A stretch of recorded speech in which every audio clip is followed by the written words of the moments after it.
মেয়েরা ঘুমানোর আগে একটি সূরা ৩ বার পাঠ করলে স্বামীর সংসারে কখনো অভাব হবে না ইনশাআল্লাহ। এটা খুব ইম্পর্টেন্ট কথা।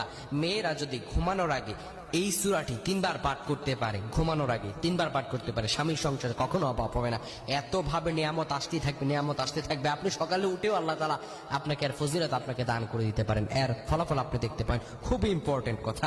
আপনারা সবাই যারা এটা শুনেছেন মা বোনদেরকে এটা শেয়ার করে দিবেন, মা বোনদেরকে এই বিষয়টা জানিয়ে দিবেন। কেননা বাল্লিগু আন্নি ওয়ালাউ আয়া, রাসূলুল্লাহ সাল্লাল্লাহু আলাইহি ওয়াসাল্লাম বলেছেন, তোমার নিকট যখন একটি আয়াত যাবে, যখন তুমি একটি আমল শিখতে পারবে, এটা তুমি অপর ভাইয়ের কাছে পৌঁছে দাও। কেন যখন আপনি এটা শেয়ার করে অপরের কাছে পৌঁছে দেবেন, আপনি এটা অপরের কাছে বলবেন, এই আমলটা যখন সে শুনে আমল করবে, তার সওয়াবটাও আল্লাহ তাআলা আপনার আমল নামায় দিয়ে দিবেন, তার সমপরিমাণ। কিন্তু তার থেকে এক চুল পরিমাণও সওয়াব কমানো হবে না। সুবহানাল্লাহ।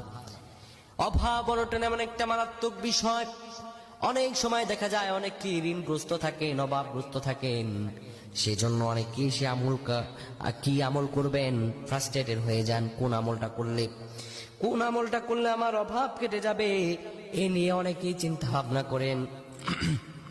কিন্তু অভাব কিসে কমবে এটা দুনিয়ার কোনো মানুষ জানে না, দুনিয়ার কোনো মানুষ বলতে পারবে না।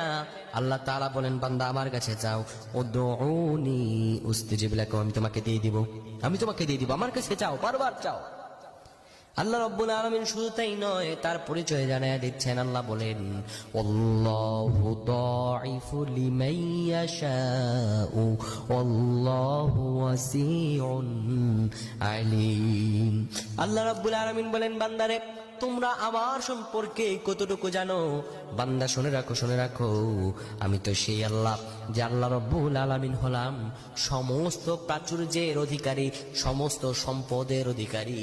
পৃথিবীর যত সম্পদ দেখো না কেন, সবকিছু আসমানেও যা কিছু আছে, পৃথিবীতে সবকিছু আছে। ওয়ালিল্লাহি মুলকুস সামাওয়াতি ওয়াল আরদ, সবকিছু একমাত্র আমি আল্লাহ রাব্বুল আলামিনের জন্যই।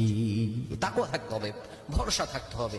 তো মা বোনেরা যারা আছেন, তারা যদি এই আমলটি করতে পারেন, আল্লাহ তাআলা আপনার চোখের পলকে ফলাফল দেখিয়ে দিবেন ইনশাআল্লাহ।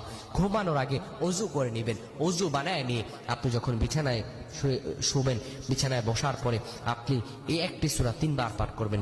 সেই সূরাটি হলো সূরাতুল ইখলাস। কত সুন্দর সূরাটি কত সুন্দর সূরা, একাত্মবাদিতার সূরা। যারা পারেন আমার সাথে পড়েন, বিসমিল্লাহির রহমানির রহিম। কুল হুয়াল্লাহু আহাদ আল্লাহুস সামাদ লাম ইয়ালিদ ওয়া লাম ইউলাদ ওয়া লাম ইয়াকুল লাহু কুফুয়ান আহাদ। এই সূরাটি যদি আপনি ঘুমানোর আগে 3 বার